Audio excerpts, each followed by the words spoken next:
தாவீது சொல்கிறான், நான் யுத்தத்துக்கு போகிறேன், நீங்கள் பயப்படாதீங்க, நான் போய் அவனை என்ன செய்வேன், ஜெயிச்சிருவேன் அப்படின்னு சொல்கிறான்.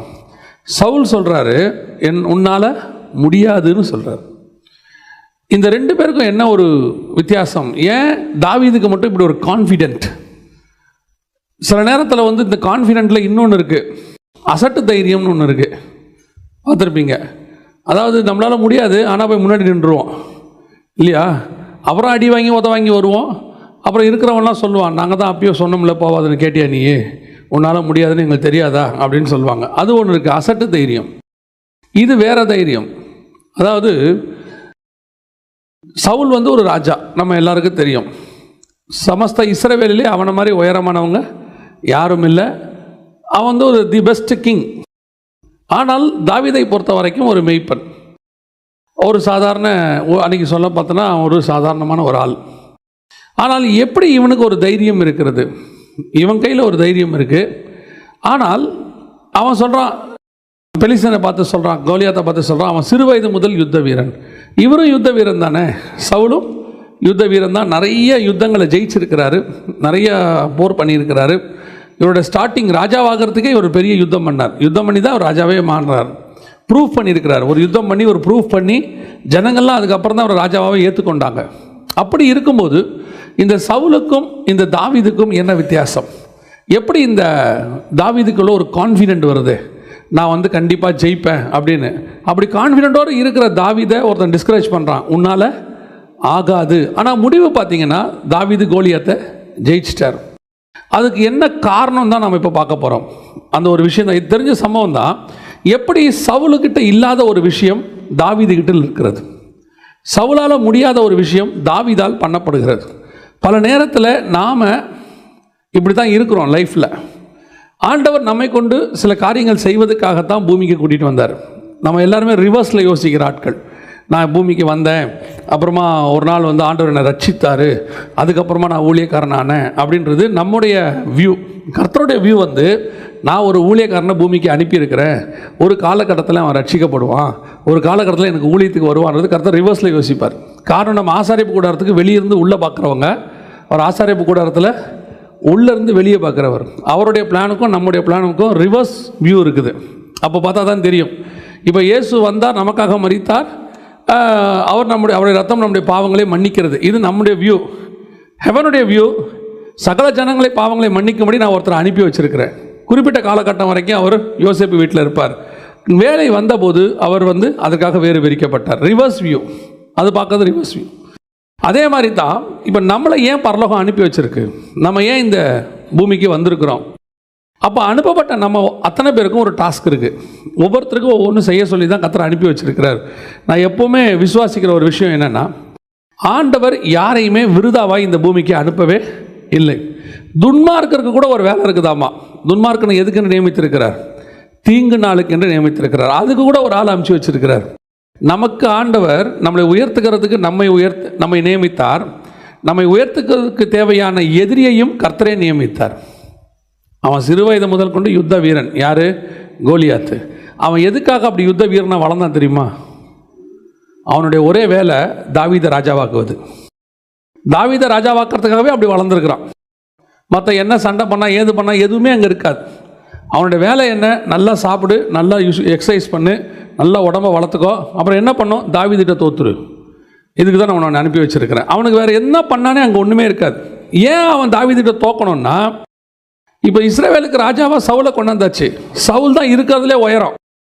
இப்போ அடுத்து சவுலுக்கு அப்புறம் ஒரு ராஜா வரணும், தாவீது வரணும். உடனே இப்போ சவுலை விட உயரமான ஒரு ராஜா கிட்ட போக முடியாது. இப்படி போயிட்டே இருந்துச்சுன்னா அடுத்தடுத்து உயரம் போயிட்டே இருக்கும் இல்லையா? இவர் 7.5 அடி, அப்புறம் தாவீது 8.5 அடி, அடுத்து வரக்கூடிய சாலமோன் 9.5 அடி. இப்படியே போயிட்டீங்கன்னா அதுக்கப்புறம் அவங்க மனைவிகள்லாம் ஏணி வச்சு தான் பேசுகிற மாதிரி இருக்கும். என்னப்பா காப்பி கொண்டு வரட்டுமான்னு அப்படி தூக்கிட்டு ஏணியில் மேலே போகிற மாதிரி இருக்கும் இல்லையா? அப்போது அடுத்தடுத்த உயரத்துக்கு போக முடியாது. ஆனால் கர்த்தர் இப்போ வேற உயரத்தை கொண்டாடுறார். எப்படி கொண்டு வர்றாரு? சவுலை விட உயரமாக ஒருத்தனை கொண்டாடுறார், கோலியாத்தை. அவனை தாவீதை வச்சு ஜெயிக்க வைக்கிறாரு. இப்போது நீங்கள் டெக்னிக்கலி பார்த்தீங்கன்னா சவுலை விட உயரமாக தாவீது மாறிவிட்டான். புரியுதா? இப்போ ஏன்னா சவுலை விட உயரமான ஒருத்தனை அவன் ஜெயிச்சிட்டானா இவன் என்னவாயிட்டான்? அவனை விட உயரமாக போயிட்டான்னு அர்த்தம். அதனால தான் அது முடியும் போது சொல்லுவாங்க, சவுல் கொண்டது 1000, தாவீது கொண்டது 16,000. சரி, எப்படி இந்த கான்ஃபிடென்ட் என்னதுக்காக இந்த கான்ஃபிடென்ட்? இப்போ உங்களுக்கும் எனக்கும் அப்படி தான் ஆண்டவர் ஒரு டாஸ்க் வச்சு அனுப்பியிருக்கிறார். ஆனால் நாம் நம்மளோட எதிரியோட கம்பேர் பண்ணால், இப்பவும் சொல்கிறேன், ஆண்டவர் நமக்கு விரோதமாக வைக்கிற எதிரிகள், நமக்கு எதிராக இருக்கக்கூடியவர்களை சாதாரணமாக வைக்கவே மாட்டார். நீங்கள் ஒரு என்ன சொல்கிறது, ஒன்றுமில்லாத ஒரு ஆளை ஜெயிச்சுட்டு மேலே வரணும்னு கர்த்தர் விரும்பவே மாட்டார். நாம் அதை விரும்புவோம் இல்லையா? நாம் கொஞ்சம் யாராவது ஒருத்தன் உயரமாக தடியாக இருந்தான்னா சாரிங்க சார் அப்படின்ட்டு வந்துடுவோம் இல்லையா? ஸோ நம்முடைய நோக்கம் எப்பவுமே எப்படின்னா, நம்மளை விட சின்ன ஆளாக இருந்தால் நம்ம என்ன பண்ணிடுவோம். ஆனால் ஆண்டவர் நமக்கு நியமிக்கிற எதிரி எப்பவுமே நம்மளோட பெரிய ஆள் தான். இஸ்ரவேல் ஜனங்கள் உள்ளே போகும்போது கர்த்தர் நியமித்த எதிரிகள் எப்பேற்பட்டவங்கன்னு கேட்டிங்கன்னா, பெலிஸ்தரின் 5 அதிபதிகள். அதை விட பெரிய விஷயம் என்னன்னு கேட்டிங்கன்னு சொன்னால், ராட்சதர்கள் அங்கே இருந்தாங்களா, ஏனோக்கின் புத்திரராகிய ராட்சதர்களை கண்டோம். எல்லாம் ஜெயின்ட்ஸ், உள்ளே இருக்கிறவங்களாம் ஜெயிண்ட். அதாவது ஆண்டவர் சொல்கிறாரு, யுத்தத்துக்கு பழக்க வைப்பதற்கு கர்த்தர் விட்டு வைத்த ஜாதிகள் என்னவெனில் அப்படின்னு சொல்லிட்டு உள்ளே போய் பார்த்தீங்கன்னா, எகிப்தரின் சகல 5 அதிபதிகளும் கானானியரும் இப்படிலாம் இருக்கும். இவங்கெல்லாம் யாருன்னா ஜெயின்ட்ஸ், பயங்கரமான ஜெயின். அதாவது பழகிக்கன்னு சொல்கிறது கூட ஆண்டவர் யாரை விட்டு தான் பழக விட்டுறாரு, நல்லா பெரிய ஆளை விட்டு தான் பழக விட்டுறாரு. நம்ம மீனவர்கள் பார்த்தீங்கன்னா, நம்மலாம் பிள்ளைய நீச்சல் அடிக்கிறதுக்கு எதில் விடுவோன்னு கேட்டிங்கன்னா, நல்ல ஸ்விம்மிங் பூலில், அதுவும் முதல்ல ஒரு 2 அடி 3 அடி இருக்கிற ஆழத்தில், அதுவும் டியூபை கட்டி உள்ளே போட்டு ஒரு ட்ரெயினர் வேறு இப்படி பிடிச்சிருப்பார் தலைக்கீழ, அதை அங்கே பிடிச்சி வெறும் காலை மட்டும் பத்தக்க அடிச்சுக்கிட்டு இருக்கோம். இது கடைசி வரைக்கும் அது உள்ளே தான் அடிக்கும், பார்த்துருக்கீங்களா? ஆனால் அதுக்கப்புறம் நம்ம நினச்சோம் அவர் நீச்சல்லாம் அடிப்பாருங்கன்ட்டு. எதை பார்த்தாலும் பயப்படுவார் அவர். நீச்சல் தெரியும் ஆனால் கிணத்துல அடித்ததில்லை, நீச்சல் தெரியும் ஆனால் ஆற்றுல அடித்ததில்லை. ஸ்விம்மிங் பூல்னால் நல்லா அடிப்பேன், ஏன்னா அது ஆழமே 6 அடி தான். எவ்வளோ முழுகுனாலும் கால் தட்டி மேலே வந்துடுவோம். ஆனால் மீனவர்கள் இருக்காங்க பாருங்கள், தங்கள் பிள்ளைகளை கொண்டு போய் போடும்போதே கடலில் தான் போடுவாங்க. ஏன்னா இருக்கிறதுலையே டேஞ்சரஸ் ஸ்பாட். அவங்க சொல்லி கொடுக்குற இடமே எங்கே தான் இருக்கும், கடலில். அங்கே போட்டு பழகிட்ட பிறகு அந்த குழந்தை எங்கே வேணாலும் நீச்சல் அடிக்கும், எப்பேற்பட்ட இடத்துல நீச்சல் அடிக்கும். அந்த மாதிரி தான் கர்த்தர் நம்மளை பழகி வைக்கிற இடமே நல்ல ஒரு பெரிய ஜெயிண்ட்டுக்கிட்ட கொண்டு போய் விட்டுருவார். சில நேரத்தில் நம்மளை பாடம் சொல்லி கொடுக்கறதுக்கு நமக்கு மட்டும் ஸ்ட்ரிக்டான ஆள் வருவான். எப்பவுமே உங்களுக்கு தெரிஞ்சிருக்கும், நீங்கள் யார் எக்ஸாமினேஷன் ஹாலில் நமக்கு சூப்பர்வைசராக வரக்கூடாதுன்னு நினைப்போமோ அவன் தான் நமக்கு வருவான் கரெக்டாக, பர்டிகுலராக. நம்ம முன்னாடி வெளியே நின்று பேசுவோம் தானே, அவங்க ரொம்ப ஸ்ட்ரிக்டாமா, அந்த ஆரஞ்சு கலர் புடவை டீச்சர் இருக்குதுல்ல, அது காப்பி அடிக்க விட மாட்டேங்குதாம்மா, அப்படியே பிடிச்சி வெளியே தள்ளுதான், அது மட்டும் வராமல் தான் நல்லா இருக்கும்பா, சோத்திரம் சோத்திரம் சோத்திரம் ஆண்டவரே, மிச்ச மீதியை நீங்கள் பார்த்துங்க, அது ஒன்று மட்டுமா அந்த ஆரஞ்சு புடவை தான் நமக்கு நிற்கும். நீ காப்பி அடிக்காமல் பாஸ் பண்ணுங்கிறதா கர்த்தர் திட்டம். நாம் அதையும் ஜெயித்து வரணுன்றதா கர்த்தர் விரும்புகிறார். அதே மாதிரி தான் இப்போ தாவீதுக்கு முன்பாக நிற்கிற ஆள் யாருன்னா கோலியாத்து. இப்போ தாவீதுக்கும் கோலியாத்துக்கும் கம்பாரிசன் நம்ம பார்க்கல, தாவீதுக்கும் சவுலுக்கும் கம்பாரிசன் பார்க்குறோம். ஏன், இவன் ஒரு ராஜா, இவங்கிட்ட ஒரு பெரிய இராணுவம் இருக்குது, ஆளுமே நல்ல ஜெயிண்ட் தான், இவனுக்கு அவனுக்கு கொஞ்சம் தான் டிஃபரன்ஸ். இவனும் யுத்த வீரன், அவனும் யுத்த புருஷன், 2 பேரும் தான் ஈக்குவல். எப்பவுமே பார்த்தீங்கன்னா எங்கே பார்த்தாலும் ஈக்குவலான பர்சன்ஸ் தான் மோத விடுவாங்க. ஆனால் இங்கே கம்பேர் பண்ணிங்கன்னா இவன் கான்ஃபிடென்ட்டாக சொல்கிறான், நான் போகிறேன் அவனை ஜெயிப்பேங்கிறான். ஆனால் அவன் சொல்கிறான் உன்னால் முடியாதுங்கிறான். அப்போ இவனுக்குள்ளே இருந்த அந்த கான்ஃபிடென்ட் என்ன, சில காரியங்கள் தாவீதுகிட்டே காணப்பட்டது. அதுதான் உங்களுக்கும் எனக்கும் இருக்க வேண்டியது. இப்போ முதலாவது தாவீதுகிட்ட இருந்த ஒரு விஷயம் என்ன, 1 சாமுவேலின் புஸ்தகம் 17ஆம் அதிகாரம் 45வது வசனம். அதற்கு தாவீது பெலிஸ்தியனை நோக்கி, நீ பட்டயத்தோடும் ஈட்டியோடும் கேடகத்தோடும் என்னிடத்தில் வருகிறாய், நானோ நீ நிந்தித்த இஸ்ரவேலுடைய இராணுவங்களின் தேவனாகிய சேனைகளுடைய கர்த்தரின் நாமத்தில் உன்னிடத்தில் வருகிறேன். நல்ல கவனிங்க, இந்த வசனம் என்ன சொல்லுது, தாவீதுக்கும் பெலிஸ்தியனுக்கும் உள்ளதான டிஃபரன்ஸ் என்ன. இங்கே அவன் ஈட்டியோட வரான், கேடயத்தோடு வரான், பட்டயத்தோடு வரான், எல்லாத்தோடு வரான். சவுலுக்கிட்ட இல்லாத ஒரு கான்ஃபிடென்ட் எது தாவீதுகிட்ட இருந்துச்சு. இப்போ சவுலுக்கிட்ட ஈட்டியும் இருக்குது, பட்டயமும் இருக்குது, கேடகமும் இருக்குது. ஏன், அவனுக்கும் இவனுக்கும் ஈக்குவலான எல்லாமே இருக்குது. ஆனால் இல்லாத ஒன்று என்ன தெரியுமா, சவுலுக்கிட்ட இல்லாத ஒன்று தாவீதுகிட்ட இருந்துச்சு. வசனம், நீ நிந்தித்த சேனைகளின் கர்த்தரின் நாமத்தில் நான் வருகிறேன். இதுதான் ஃபர்ஸ்ட் பாயிண்ட். நீங்கள் யாராக வேணா இருக்கலாம், உங்ககிட்ட என்ன குவாலிஃபிகேஷனால இருக்கலாம், ஆனால் உங்களுக்கும் எனக்கு இருக்க வேண்டிய முதல் qualification, we are the representative of God. மட்டும் நமக்கு நல்லா தெரிஞ்சுக்கணும். நான் வர்றது தேவனுடைய நாமத்தில் வருகிறேன், நான் வர்றது கர்த்தருடைய நாமத்தில் வருகிறேன், வேற எந்த நாமத்திலையும் வரல, எதுக்காகவும் நான் வரல. நான் வருகிறது கர்த்தருடைய நாமத்தில். எங்கிட்ட இருக்கக்கூடிய டேலண்ட்டு, எங்ககிட்ட இருக்கக்கூடியதான படிப்பு, என்கிட்ட இருக்கக்கூடியதான எந்த ஒரு காரியமும் ஜெயிப்பதற்கு தேவையான அளவுக்கு அதுக்கு பவர் இருக்கு. ஆனால் எனக்கு தேவையான முதல் விஷயம் என்னன்னா, எனக்குள்ள இருக்கிற ஒரு ஃபர்ஸ்ட் கான்ஃபிடென்ட் என்ன தெரியுமா? I am representative of God. நான் நிற்பது கர்த்தருடைய ரெப்ரசன்டேட்டிவாக நிற்கிறேன், அவருடைய ஸ்தானாதிபதியாக, அம்பாசிடர் ஆஃப். பல நேரங்களில் நீங்கள் பார்த்துருப்பீங்க, பிரசிடென்ட் இருப்பாங்க, அமெரிக்கன் பிரசிடென்ட் இருப்பாங்க, அல்லது எந்த நாட்டுடைய பிரசிடென்ட் இருப்பாங்க, அவங்களுடைய எம்பசி இங்கே இருக்கும். இங்கே இருக்கும், நம்ம இருக்கிற நாடுகளில் இருக்கும். அந்த பிரசிடென்ட்டுக்கு என்ன விதமான ஒரு பவர் உண்டோ சேம் மரியாதை யாருக்கு இருக்குன்னா அந்த அம்பாசிடருக்கு இருக்கும். ஒரு முறை கென்யாவில் இருக்கக்கூடியதான தூதரகத்தை ஒரு தீவிரவாதிகள் யுஎஸ் எம்பசியோடைய தூதரகத்தை தீவிரவாதிகள் அடிச்சிட்டாங்க. அடித்த பிறகு ஒபாமா சொன்ன வேர்ட் ரொம்ப பவர்ஃபுல் வேர்ட். அவர் இந்த வேர்ல்டுக்கு சொல்கிறார், ஒரு வேர்ட் சொல்கிறாரு, நீங்கள் அடித்தது என்னுடைய தூதரகத்தை அல்ல, என் வீட்டை. நீங்கள் அடித்தது அங்கே இருக்கிற ஒர்க்கரை அல்ல, என்னுடைய வேலையை அடிச்சிருக்கிறீங்க, நீங்கள் என்னுடைய சக தோழன் அடிச்சிருக்கிறீங்க அப்படின்னார். அதுதான் கர்த்தர் உங்களுக்கும் எனக்கும் கொடுத்துருக்கிற ஸ்தானம். நீங்கள் எங்கே போனாலும் உங்களுக்கு ஒன்று தெரியணும், நான் காடோடைய ரெப்ரசன்டேட்டிவ், அம்பாசிடர் ஆஃப் காட். அதனால் கிரைஸ்ட் அம்பாசிடர்ஸ். அவர் பவுல் சொல்லும் போது சொல்கிறாரு, நாங்கள் கிறிஸ்துவின் ஸ்தானாதிபதிகள். நாங்கள் யாரை வேணாலும் இருந்துட்டு போகலாம். நான் சின்ன தாவீதாக இருக்கட்டும், படிக்காதவனாக இருக்கட்டும், நம்மக்கிட்ட இந்த இந்தியாவில் இந்த ஏற்றத்தாழ்வுகள்லாம் என்னென்னா ஒரு 4-5 விஷயந்தான் இருக்கும், மொத்தமே இருக்கும். ஒன்று மிக முக்கியமானது இந்த படிப்பு, அப்புறம் அந்தஸ்து, ஜாதி, அப்புறம் இல்லைன்னா கலரு. ஏன்னா வெள்ளையாக இருக்கிறவங்களாம் படிச்சிருக்கிறான்றது நம்ம ஊரில் ஒரு பெரிய கான்செப்ட் இருக்குது. அவர் வெள்ளையாக இருக்கிறவனை பார்த்தோன்னு நல்லா படிச்சிருப்பார் போல் அப்படின்னு. அது என்ன கான்செப்ட்னு இன்ன வரைக்கும் எனக்கு புரியல.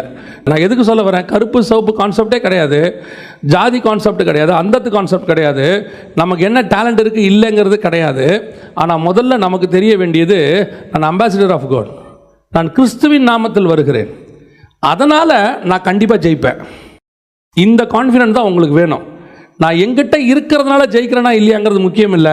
எங்கிட்ட இருக்கிற எதிரி, எனக்கு எதிராக நிற்கிற எதிரி என்ன பவர்ஃபுல்லாக இருக்கிறன்றது எனக்கு முக்கியம் இல்லை.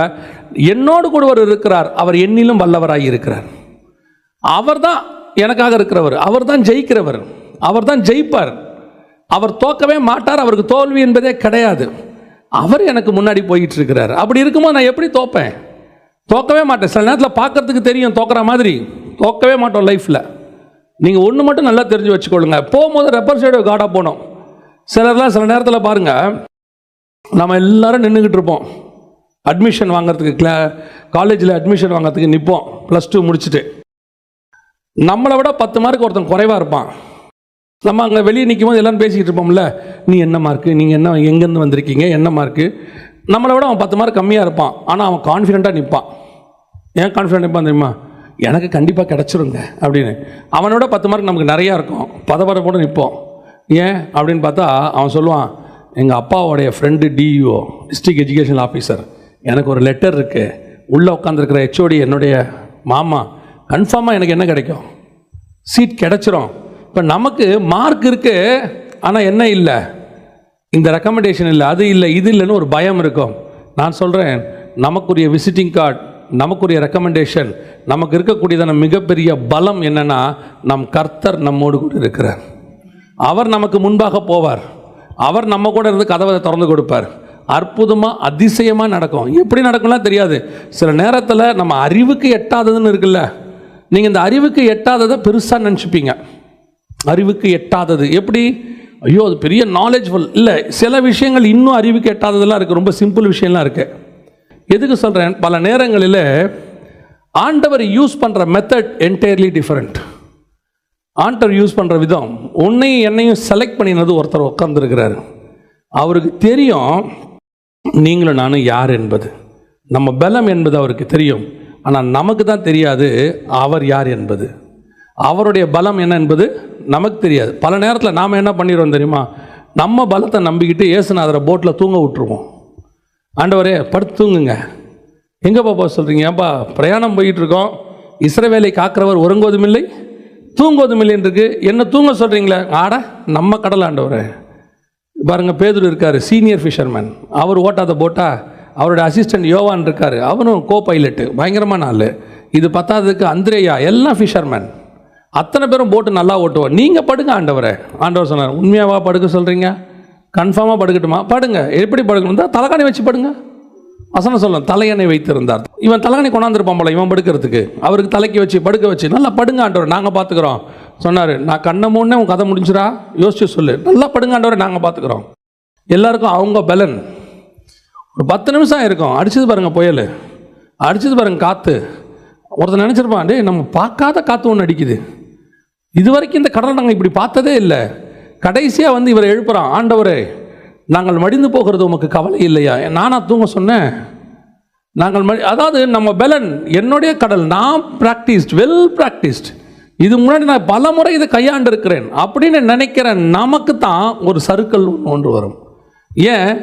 ஒரு விஷயத்தை மட்டும் மனசில் நல்லா வச்சுக்கணும், நான் எவ்வளோ டேலண்ட்டுங்கிறது முக்கியமே கிடையாது, நான் யார் மூலயமா போகிறேங்கிறது தான் முக்கியம். அம்பு எவ்வளோ ஷார்ப்பாக வேணா இருக்கட்டும், விடுற ஆள் கரெக்டாக இருந்தால் தான் அம்புக்கு வேல்யூ. நீங்களும் நானும் அம்பு தான், பலவானின் அம்புகள், நாம் எல்லாருமே அம்புகள் தான். நம்ம செம ஷார்ப்பு, அழகாக செஞ்சுருக்கிறாங்க, என்ன கூர்மை, நான் போய் குத்துனா அவன் செத்தான், எல்லாம் உண்மைதான். ஆனால் விடுகிறவர் ஒருவர் இருக்கிறார், அவர் கரெக்டாக விட்டால் தான் நீ நான் சரியாக போவோம். நாம் பல நேரத்தில் நினச்சிக்கிறோம், ஓ நான் யார் தெரியுமா, எங்கள் ஃபேமிலியிலே நாங்கள் தான், எங்கள் அப்பா டாக்டரு, அம்மா டாக்டரு, நான் டாக்டரு.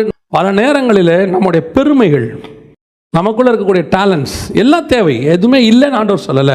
ஆனால் உனக்கு மட்டும் எப்பவும் தெரியணும், நிறைய வீக்னஸ் இருந்தாலும் சரி, நிறைய உங்கள்கிட்ட அட்வான்டேஜஸ் இருந்தாலும் சரி, எப்போவுமே you must go in the name of the Lord. கர்த்தர் எனக்கு முன்பாக போகிறார், என்னுடைய ஜெயம் கர்த்தரால் வரும். குதிரையோ யுத்த நாளுக்கு அது செய்ய வேண்டிய வேலையை செய்யணும், எல்லாம் செய்யணும். அதனால் கர்த்தர் பார்த்துக்கொள்வார், ஆண்டவர் என் பட்சத்தில் இருக்கிறார். ஆகவே நான் படிக்க போகிறது இல்லை, நான் தைரியமாக இயேசுவின் நாமத்தில் போக போகிறேன். புக்கெல்லாம் எங்கே? பரண மேலே இருக்குது. ஏன்? கர்த்தர் எனக்காக எழுதுவார். எப்படிப்பா சொல்கிற? அவர் சொல்லியிருக்கிறார், உலகத்தின் முடிவு பரிந்தும் சகல நாட்களும் உன்னோடு கூட இருப்பேன் என்று சொல்லி. எக்ஸாம் ஹாலில் கூட இருப்பார், எழுதுவேன். கடைசியாக ஒரு முடிவெடுப்பான், எழுதாமையே நான் ஜெயிக்க போகிறேன், நான் எக்ஸாமுக்கே போக மாட்டேன், கர்த்தர் பாஸ் பண்ணுவார். ஏன்? என் தேவனால் கர்த்தரால் கூடாத காரியம் ஒன்றுமில்லை. அவர் இல்லாதவைகளை உருவாக்குறவர். பேப்பரே இல்லாட்டி அங்கே ஒரு பேப்பர் இருக்கும். கரெக்டா? கரெக்டா? இல்லை, நான் செய்ய வேண்டியதை நான் செய்யணும். ஆனால் ஜெயமோ கர்த்தரால தான் வரும், வேற யாராலையும் வராது. தாவீதுக்கும் சவுலுக்கும் என்ன ஒரு பெரிய டிஃபரன்ஸ்? சவுல்கிட்ட இருந்த அட்வான்டேஜ் அவனுக்கு பெருசாக இருக்குது. தாவீது தன்னுடைய டிஸ்அட்வான்டேஜை பார்க்கவே இல்லை. அவனுக்கு ஒன்று தெரியும், என்னை அனுப்புகிற ஒருவர் இருக்கிறார், அவர் எனக்கு ஜெயத்தை கண்டிப்பாக கொடுப்பார். ரெண்டாவது, தாவீதுகிட்ட இருந்த அடுத்த விஷயம் என்ன அப்படின்னு பார்த்தீங்கன்னு சொன்னால், 1 சாமுவேல் 17:40, தன் தடியை கையிலே பிடித்து கொண்டு ஆற்றில் இருக்கிற 5 கூழாங்கல்லுகளை தெரிந்தெடுத்து அவைகளை மேய்ப்பருக்குரிய தன்னுடைய அடைப்பையிலே போட்டு தன் கவனை தன் கையிலே பிடித்து கொண்டு அந்த பெலிஸ்தியன் அண்டையிலே போனான். ரெண்டாவது, தாவீதுகிட்ட இருந்த மிக முக்கியமான அடுத்த விஷயம் என்ன அப்படின்னு கேட்டால், இப்போ நம்ம எதிராளிகிட்ட இருக்கிறது கேடகம் இருக்குது, பட்டயம் இருக்குது, ஈட்டி இருக்குது, அவங்ககிட்ட எக்ஸ்பீரியன்ஸ் இருக்குது, அவன் சிறு வயது முதல் கொண்டு யுத்த புருஷனாக இருக்கிறான், எல்லாம் ஓகே. ஆனால் தாவீதுகிட்ட ஒரு விஷயம் இருந்துச்சு. அதுக்கு முன்னாடி சவுல் அவனுக்கு ட்ரெஸ் போட்டு பார்க்குறாரு. அந்த வசனம் சொல்லும், 1 சாமுவேல் புஸ்தகம் 17ஆம் அதிகாரத்தில் 38, சவுல் தாவீதுக்கு தன் வஸ்திரங்களை உடுத்துவித்து வெண்கலமான ஒரு சீராவை அவன் தலையில் போட்டு ஒரு கவசத்தை அவனுக்கு தரிப்பித்தான். அவனுடைய பட்டயத்தை தாவீது தன் வஸ்திரங்கள் மேல் கட்டி கொண்டு அதில் அவனுக்கு பழக்கமில்லாதால் நடந்து பார்த்தான்.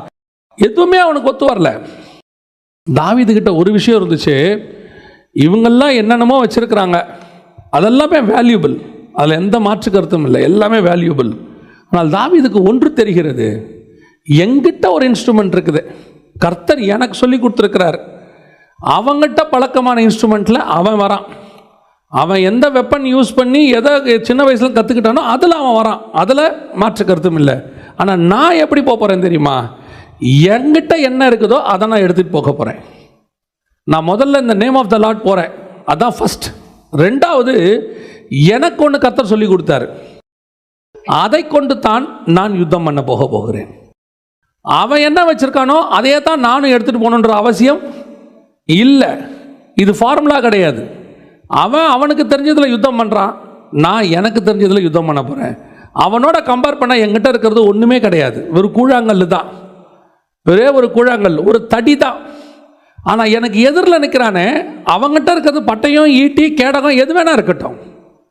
ஆனால் அதுக்காக நான் திரும்பி எனக்கும் பட்டயம் வேணும், எனக்கும் ஈட்டி வேணும், எனக்கும் கேடகம் வேணும், அப்போ தான் அவனை ஜெயிக்க முடியுன்ற நம்பிக்கைக்கு தாவீது போல. அந்த நம்பிக்கையில் தான் சவுல் அவங்ககிட்ட போகாமல் இருக்கிறாரு. ஏன்னா அவன் கத்தியை விட நம்ம கத்தி சின்னது, அவன் ஈட்டியை விட நம்ம ஈட்டி சின்னது, அவன் கேடகத்தை விட ஏன் கேடகம் சின்னதுன்னு சவுல் உட்காந்து கம்பேர் பண்ணிக்கிட்டு இருக்கிறார். தாவீதுக்கு இந்த பிரச்சனையே இல்லை.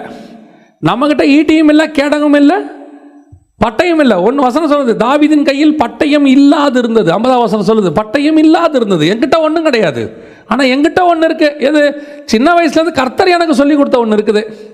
நான் மெய்ப்பனாக இருக்கும்போது சிங்கத்தையும் கரடியும் ஜெயிக்கிறதுக்கு எனக்கு ஆண்டவர் ஒன்று சொல்லி கொடுத்தாரு. அந்த காரியத்தை நான் எடுத்துகிட்டு போகிறேன். இதுதான் அடுத்த சக்சஸுக்கான மிக முக்கியமான விஷயம். Each and everybody have a unique talent. கர்த்தர் ஒருவனையும் இந்த பூமியில் வெறுமனே அனுப்பினதே கிடையாது.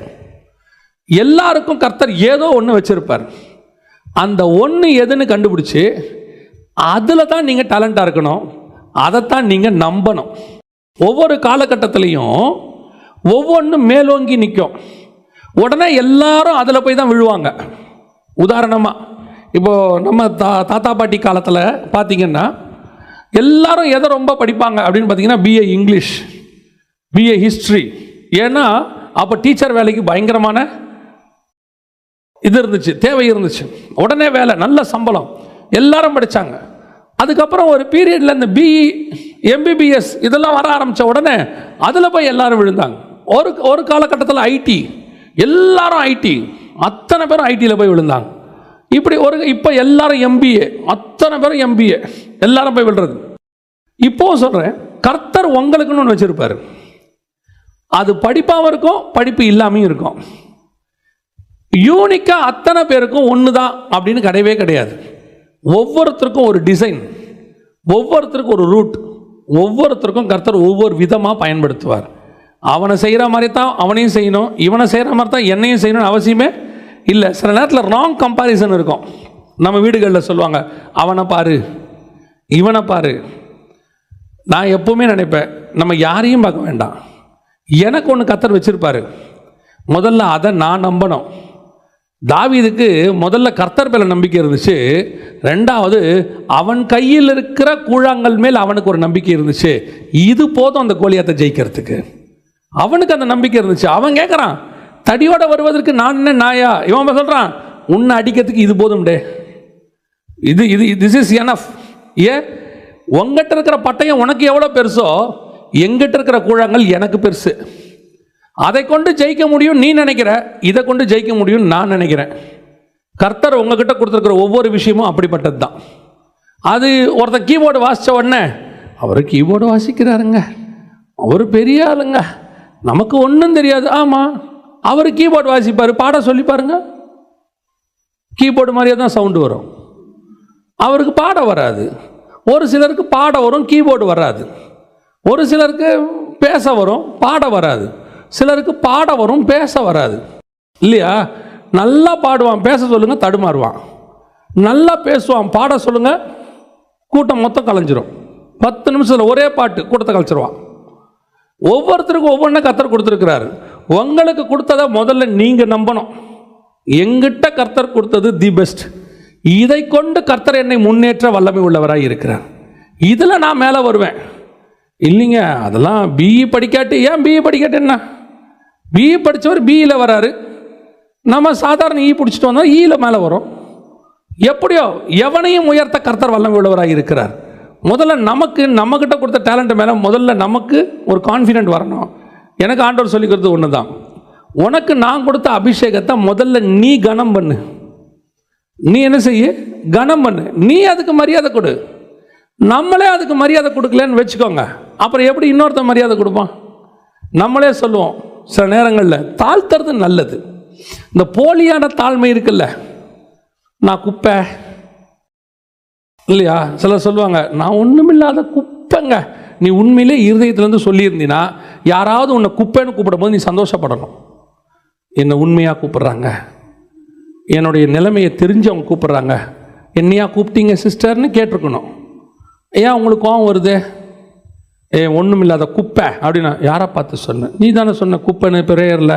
ஆண்டவரே நான் மண்ணு, நான் குப்பை அப்படின்னு நீ சொல்லிங்க. பக்கத்தில் இருக்கவங்க கூப்பிட்றான், சார் குப்பை உங்களை கூப்பிட்றாங்க பாருங்கள் அப்படின்னு. ஏன்னா இது போலியான மைமாலம்.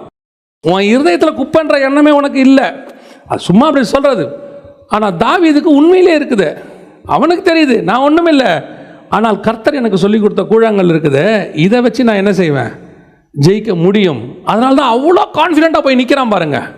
எதிரில் எது நின்னாலும் பல நேரத்தில் கர்த்தர் உங்களுக்கு கொடுக்குற ஒரு அபிஷேகம், கர்த்தர் கொடுக்கறதான ஒரு ஊழியம், கர்த்தர் கொடுக்கறதான ஒரு டேலண்ட், அல்லது கர்த்தர் கொடுத்துருக்கிறதான ஒரு ஏதோ ஒரு காரியம், அதை முதல்ல நீங்கள் கனம் பண்ணுங்க. இதை வச்சு ஒன்றும் பண்ண முடியாது, இதை செய்ய முடியாது, இதை சாதிக்க முடியாது, இதை வச்சு எதுவுமே நடக்காது. முதல்ல நம்ம நம்பணும். நமக்கு ஆண்டவர் கொடுத்த என்ன செய்யணும்? நாம் நம்பணும், நாம் கனப்படுத்தணும், நாம் அதுக்கு ஒரு முக்கியத்துவத்தை கொடுக்கணும், நாம் அதுக்கு மரியாதை கொடுக்கணும். எனக்கு ஆரம்பத்துலேருந்து நான் சொல்கிறது ஒரு 7 வயசு 8 வயசுலேருந்தே ட்ராமானா ரொம்ப இஷ்டம். ட்ராமா போடுறதுனா ரொம்ப இஷ்டம், ட்ராமா நடிக்கிறதுனா இஷ்டம் ரொம்ப. அப்போது ஆஸ் யூஷுவல் அது வந்துருச்சுன்னா படிப்பு குறைவாக தான் வரும். அது ஒன்று இது வரும், இல்லை அது வரும். ரெண்டும் வர்றதுன்றது பெரிய டேலண்ட்டு, அது நமக்கு வராது. எப்போ பார்த்தாலும் இப்படியே ட்ராமா இப்படி போயிட்டு இருந்தோமா, திடீர்னு ஒரு நாள் ஒரு ஊழியத்தில் இருக்கும்போது அந்த ஊழியத்தில் ஒருத்தர் என்ன செஞ்சாங்க, நீங்கள் ட்ராமா போடுவீங்களாமே அப்படின்னாங்க. போடுவோம், எங்கள் சர்ச்சிலெலாம் நாங்கள் போட்டிருக்கிறோம் அப்படின்னோடனே அந்த ஊழியத்தில் சொன்னாங்க, நீங்கள் ட்ராமா போடுறீங்களா இன்றைக்கி சாயங்காலம் ஒன்றுன்னாங்க. நான் எந்த ஆப்பர்ச்சுனிட்டியும் விடக்கூடாதுன்னு நினைக்கிறாள். சரின்ட்டேன். எவ்வளோ நேரம்னு கேட்டேன். 3 நிமிஷம்னாங்க. ட்ராமாக்கு எவ்வளோ நேரம்? என் கூட இருந்தவங்க சொன்னாங்க, அவன் நம்மளை கிண்டல் பண்ண பார்க்குறான், 3 நிமிஷத்துலலாம் ட்ராமா போட முடியுமா? அதனால் 3 மினிட்ஸ்ன்ட்டு போகிறான், நீ முடியாது சொல்லிடுறேன். நம்ம சொன்னேன், நம்ம ஏன் முடியாதுங்கணும், போடுவோம். 3 நிமிஷத்தில் எப்படி போடுவோம்? 3 நிமிஷத்தில் போடுவோம். முடிக்கணுன்றது யார் சொன்னா? நம்ம தானே முடிக்கணும். வேணான்னு சொல்லிட்டு போகிறதுக்கு ஆரம்பிச்சிடுவோம். அவனா எப்பயாவது நிறுத்தினா நிறுத்திப்போம். ஆனால் 3 நிமிஷத்தில் முடிச்சுட்டு அந்த ட்ராமாவை ஒரு சின்ன ஸ்கிட் போட்டோம். கர்த்தர் அதை கனப்படுத்தினார். நாங்கள் நம்பினோம், நான் நம்பினேன் இது கண்டிப்பாக சக்ஸஸ் ஆகும் அப்படின்னு சொல்லி 3 நிமிஷம் அந்த ஸ்கிட் போட வச்சாங்க. அதுக்கப்புறம் 7 நிமிஷம் கொடுத்தாங்க, அதுக்கப்புறம் 15 நிமிஷம் கொடுத்தாங்க, அதுக்கப்புறம் 1/2 hour கொடுத்தாங்க. ஒரு மேடையில் அந்த பிரசங்கியாருக்கு 40 நிமிஷம் டைம், ட்ராமாவுக்கு 45 நிமிஷம் டைம். அதே மேடையில் அவருக்கு 40 நிமிஷம், ட்ராமாவுக்கு 45 நிமிஷம். ட்ராமா போட முடியுமா? ட்ராமா பெரிய லெவலில் வருமா அப்படின்னு கேட்டிங்கன்னா, ட்ராமாவை கொண்டு ஸ்கிட்டை கொண்டும் கர்த்தர் பெரிய காரியங்களை செய்ய வல்லமை உள்ளவராக இருக்கிறார். முடியாதுன்னெலாம் கிடையாது. எதுக்கு சொல்கிறேன்? நம்மகிட்ட கர்த்தர் கொடுக்குற டேலண்ட்டு சின்னது பெருசுனே கிடையாது. எனக்கு அதுதான் பெருசு. கர்த்தர் அதுதான் எனக்கு. ஒருத்தர் கேட்டார், எப்படி ட்ராமா போட்டுக்கிட்டே இருக்கியே, இதை வச்சு முன்னேறுவியா, இது சோறு போடுமா உனக்கு அப்படின்னாரு. நான் சொன்னேன், ட்ராமா போடுமான்னு தெரியாது, ட்ராமாவை போட சொன்ன தேவன் போடுவார், அவ்வளோதான். ட்ராமா போடுமான்னு தெரியாது. இந்த ஊழியத்துக்கு வரும்போது ஒருத்தர் என்ன கேட்டார், இதே ஊழியத்துக்கு வரும்போது ஒருத்தர் என்ன கேட்டார், நீ போய் பைபிள் ஸ்டடி எடுக்க போகிறேன்னு சொல்கிறிய, இந்த பைபிள் ஸ்டடிக்கு எவன் காசு கொடுப்பான்? எவனும் காசு கொடுக்க மாட்டான், இது உனக்கு பணத்தை கொடுக்காதுன்னாரு. எனக்கு அப்பவும் தெரியும், இந்த ஊழியம் எனக்கு பணம் தராது, ஆனால் ஊழியத்தை கொடுத்தவர் எனக்கு தருவார். இன்றைக்கும் கர்த்தர் என்னை நடத்திக்கிட்டு தான் இருக்கிறாரு. பல நேரத்தில் நமக்கு இந்த ஃப்யூச்சர் பயம் ஒன்று வரும். இந்த ஃப்யூச்சர் பயம், இதை வச்சு இப்படியே போயிட்டு தான் நான் என்ன ஆவேன், இது நம்ம ஃப்யூச்சரை காப்பாற்றுமா, இப்படியே போனால் நிலைமை என்ன ஆகும்? நம்முடைய நம்பிக்கை நம்மை அனுப்பின கர்த்தர் மேல் இருக்கிறது. அவர் கொடுத்த அந்த இன்ஸ்ட்ருமெண்ட்டை நீங்கள் நம்பணும். என்கிட்ட ஒருத்தர் கொடுத்துருக்கிறாரு, அவர் அதை பயன்படுத்தினா எவ்வளோ பெரிய கோலியாத்தும் அதை வச்சு வீழ்த்திடுவார். மற்றவங்களால் அது முடியாது. இந்த கூழாங்கலை எடுத்துகிட்டு சவுலுக்கிட்ட கொடுத்தீங்கன்னா முடியாது. ஏன்னா சவுளுடைய நம்பிக்கை கர்த்தர் மேலேயும் இல்லை, கூழாங்கல் மேலேயும் இல்லை. சவுளுடைய நம்பிக்கை கோலியாத்து மேலே இருக்குது, அவன் தான் ஜெயிப்பான். ஆனால் தாவீதோட நம்பிக்கை ஒன்று இருக்கிறது, கர்த்தர் ஜெயிக்க வைப்பார். அவர் நினைச்சார்னா என் கூழாங்கல்லையும் ஜெயிக்க வைப்பார். என் கூழாங்கலை கொண்டு எப்பேற்பட்ட கோலியாத்தையும் வீழ்த்துவார். நீங்கள் முதல்ல உங்களுக்கு கொடுத்ததை ட்ரஸ்ட் பண்ணுங்க, நம்புங்க. உங்களுக்கு கொடுத்தது எது வேணாலும் இருக்கட்டும், அது சின்னதோ பெருசோ, சின்ன டேலண்ட்டோ. நிறைய நேரத்தில் ஒரு இன்ஃபீரியாரிட்டி காம்ப்ளெக்ஸ் நமக்குள்ளே இருக்குது வாலிபர்களுக்குள்ளே. இதெல்லாம் வச்சு ஒன்றுமே பண்ண முடியாதுங்க, இதெல்லாம் செய்யாது. நீ உங்கள்கிட்ட இருக்கிற டேலண்ட் எது வேணாலும், கவிதை எழுதுவியா எழுது, நல்லா எழுதுவியா எழுது, நல்லா பேசுவியா பேசு, சிலர் சொல்லுவான் பேசாத, நான் எவன் பேச்சையும் கேட்காத. நான் காலேஜ் படிக்கும்போது என் ஃப்ரெண்டு அடிக்கடி சொல்லுவான், ஏன்டா இப்படி பேசினே இருக்கிற, கொஞ்சம் அமைதியாடுறாம்மா. ஆனால் என்னால் முடியாது. ஏன் முடியாதுன்னு எனக்கு இப்போ தான் தெரியுது. நான் பேசினே தான் இருக்கணும். அவன் பேச்சை கேட்டு நான் பேசாமல் இருந்தால் என் நிலைமையை யோசிச்சு பாருங்கள், என் வாழ்க்கையே போயிருக்கும். கர்த்தர் உனக்கு என்ன டேலண்ட் கொடுத்துருக்குறோ அதை யூஸ் பண்ணுங்க. நீங்கள் கான்ஃபிடென்ட்டாக யூஸ் பண்ணுங்க. இதை கர்த்தர் பயன்படுத்துவார். அது எது வேணாலும் இருந்துட்டு போட்டோம், யாருக்கு வேணாலும் இருந்துட்டு போட்டோம். ஆனால் ஒன்று மட்டும் நிச்சயம், உன் கையில் இருக்கிறது ஒரு நாள் ஜெயிக்கும், கன்ஃபார்மாக ஜெயிக்கும். ஏன்னா அனுப்புனது கர்த்தர். அவர் அனுப்புகிறவர் உன்னை ஜெயிக்க வைக்காமல் விடவே மாட்டார். அதனால தான் வசனம் சொல்லுது, உம்மாலே நான் ஒரு சேனைக்குள் பாய்வேன், உம்மாலே நான் ஒரு மதிலை தாண்டுவேன். நான் சின்ன பையன் தாங்க, சிறு வயது முதல் கொண்டு அவன் யுத்த புருஷன் தாங்க, நான் சிவந்த மேனி உள்ளவன் தாங்க, அவனோட பார்க்கறதுக்கு நான் ஒன்றும் இல்லாத சின்ன பையன் தாங்க. ஆனால் ஒன்று எனக்கு தெரியும், என் கையில் இருக்கிற கல் ஒரு நாள் ஜெயிக்கும், ஒரு நாள் ஜெயிக்கும். உனக்கு ஆண்டவர் கொடுக்குற வாக்கு அதுதான். உங்கள்கிட்ட எதை கொடுத்தாரோ அதை எடுத்து தைரியமாக போ. யார் என்ன சொன்னாலும் நம்பாத, இதெல்லாம் நடக்காதுன்னு சொல்லுவாங்க, நீ நம்பாத, நடக்கும். உன் கூட இருக்கிறவர் அதை ஜெயிக்க வைப்பார். அந்த கான்ஃபிடென்ட் உனக்கு வந்துடுச்சுன்னா போதும். அல்லேலூயா. 21 வயசு இருக்கும். அப்போது வேலையெல்லாம் கிடையாது, எந்த வேலைக்கு போனாலும் என்னை அமுச்சு விட்ருவாங்க. ஏன்னா நான் அவ்வளோ நல்ல ஒர்க்கர். நான் ஒரு 15 நாளைக்கு மேலே என்னை வச்சுக்க மாட்டான். ஒன்று அவனுக்கு என்ன பிடிக்காது, இல்லை எனக்கு அவனை பிடிக்காது. அது என்ன காரணம்னே தெரியாது. எனக்கும் வேலைக்கும் 7ஆம் பொருத்தம். எங்கே போனாலும் நம்மளை உடனே அமுச்சு விட்ருவான். அப்படியே மீறி நம்ம 1 மாதம் இருக்கிறோன்னா அந்தாள் செத்துருவான், கம்பெனி மூடிடுவாங்க. அவ்வளோதான். இதுதான் நம்மளுடைய பொழப்பு. இப்படி எங்கே போனாலும் இப்படி நடந்துகிட்டே இருந்துச்சு.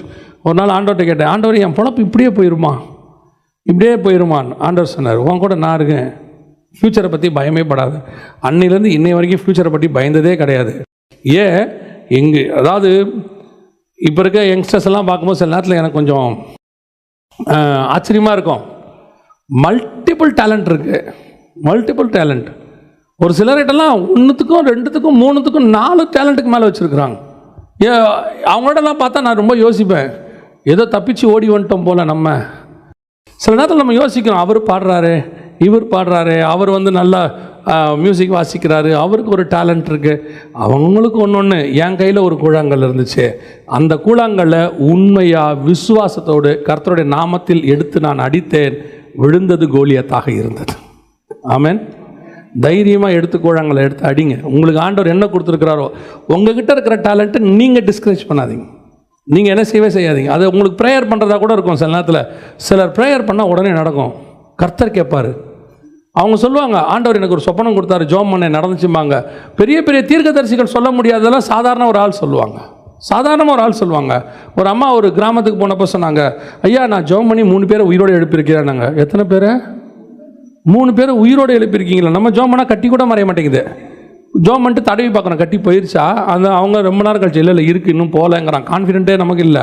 அந்தம்மா 3 பேரை உயிரோடு எழுப்பியிருக்கு. அந்தம்மா அங்கே இருக்கு. அந்தம்மா சொல்லுது, நான் எது ஜோம் பண்ணாலும் ஆண்டவர் எழுப்பிடுவாயா? எவ்வளோ பெரிய கான்ஃபிடென்ட் பாருங்க.